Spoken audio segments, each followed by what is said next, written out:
नमस्कार साथियों, एक बार फिर से आप सबका न्यू लाइट विद दीपक में बहुत बहुत स्वागत है। आज का टॉपिक बहुत महत्वपूर्ण है। आज हम लोग सीखेंगे साधारण ब्याज यानी कि सिंपल इंटरेस्ट क्या होता है, कैसे निकाला जाता है। जितने भी लोग वीडियो देख रहे हैं स्किप मत करिएगा। मैं आपसे वादा करता हूं कि आज अगर आप अभी तक साधारण ब्याज को पूरी तरह से नहीं समझ पाए हैं तो आज आप इसको देख लीजिए, पूरा समझ जाएंगे। अगर आप साधारण ब्याज को पहले से जानते थे तब भी आपको कुछ ऐसी चीज़ें इसमें मिलेंगी जो आपके लिए लाभप्रद होंगी, और अगर आप बिल्कुल भी नहीं जानते थे तब तो आपको इसे पूरा देखना ही चाहिए। अभी मैं जब साधारण ब्याज पढ़ा लूँगा तब मैं चक्रवृद्धि ब्याज पढ़ाऊँगा। तो साधारण ब्याज और चक्रवृद्धि ब्याज में क्या अंतर है इसकी संक्षिप्त चर्चा करेंगे इस वीडियो में। और साधारण ब्याज किसी भी प्रकार का, चाहे वो दिन का हो, कितने दिन का है, चाहे कितने महीने का है, चाहे कितने वर्ष का है, हर प्रकार से कैसे निकालते हैं पूरा विस्तार से हम आपको सिखाएंगे। तो सबसे पहले हम समझते हैं ब्याज होता क्या है।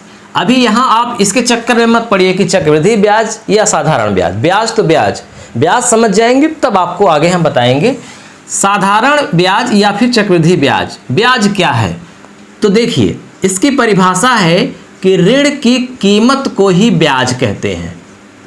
ऋण की कीमत ही ब्याज है। इसका मतलब जैसे मान लीजिए कि 100 रुपये का लोन लिया गया, ऋण लिया गया 1 वर्ष के लिए, ठीक है। कितने वर्ष के लिए? 1 वर्ष के लिए 10% वार्षिक ब्याज की दर पे। तो 1 साल के बाद क्या 100 रुपये ही लौटाया जाएगा जिससे लिया गया है? नहीं, 1 साल के बाद ये 10 रुपये इस 100 रुपये में ऐड हो जाएगा।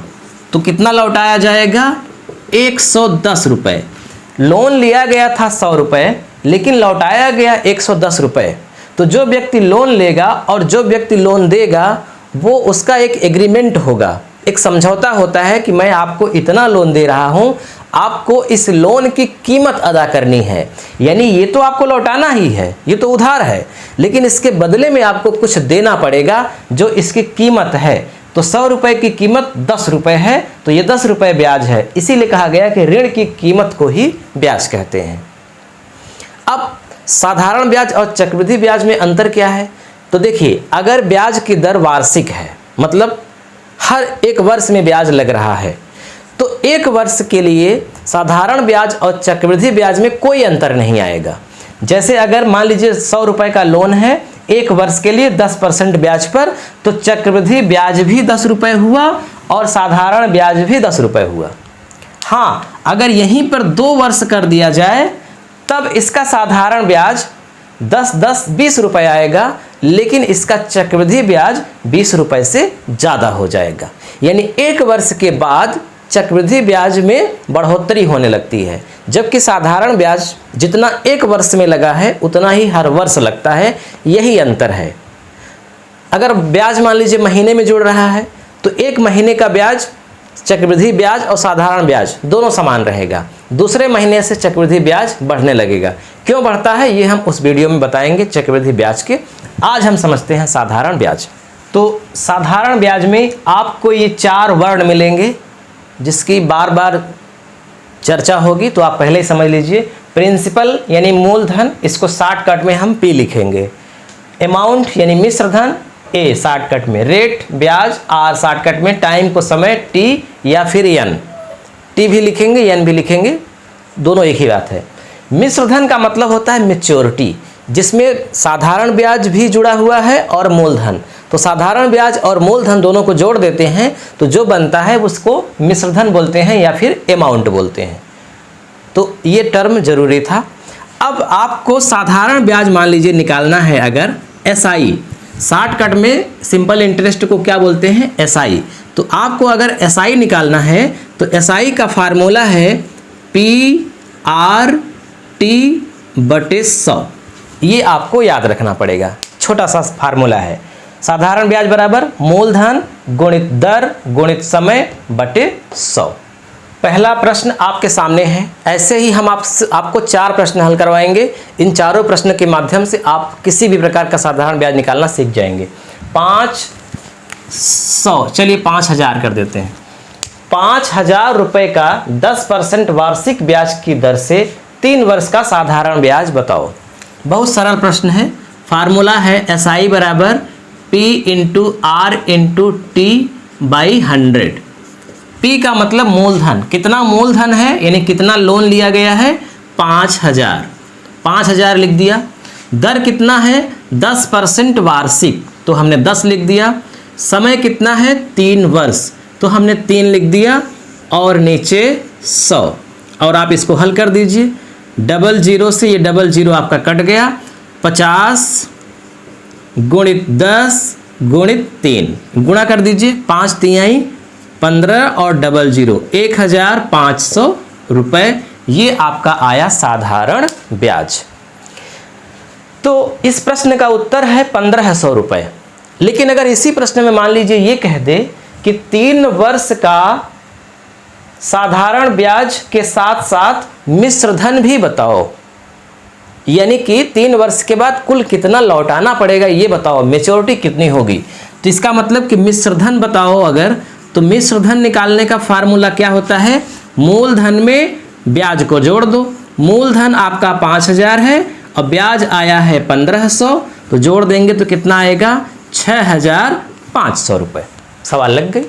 तो दोनों चीज़ पूछ सकता है, साधारण ब्याज भी और मिश्र धन भी। ठीक, चलिए दूसरा प्रश्न देखते हैं। दूसरा प्रश्न है 10,000 रुपये का 5% मासिक ब्याज की दर से 8 माह का साधारण ब्याज बताओ। पिछले प्रश्न में वार्षिक दर लग रहा था, यानी हर 12 महीने में ब्याज जुड़ता था, 1 वर्ष में ब्याज जुड़ता था। अब हर महीने ब्याज जुड़ रहा है और कितने महीने का निकालना है, 8 महीने का। कोई बात नहीं है, सूत्र में कोई बदलाव नहीं होगा, वही लगेगा P into R into T by 100। P कितना है, 10,000 रुपये। दर क्या है, 5%। समय कितना है, 8 महीना बटे 100। अब आपको ध्यान में ये रखना है कि अगर यहाँ प्रतिशत वार्षिक लिखा है तो यहाँ वर्ष रहना चाहिए, समय भी वर्ष में होना चाहिए। और अगर यहाँ दर मासिक है तो समय भी महीने में होना चाहिए। तो ऐसा ही बिल्कुल फार्मूला लगेगा। अब 00 से 00 कैंसिल हो गया और गुणा कर दीजिए, 8 पंचे 40 और यहाँ 2 0, तो कितना हो जाएगा, 4000 रुपये।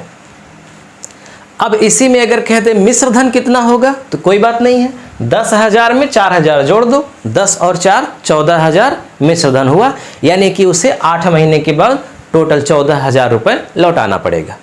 तो ये दोनों प्रश्न बहुत साधारण थे। अब मान लीजिए अगर ऐसा हो जाए कि यहाँ पर वार्षिक लिखा हो और यहाँ माह हो, या फिर यहाँ मासिक लिखा हो यहाँ वर्ष हो, तब कैसा लगेगा, तो ये भी देख लीजिए।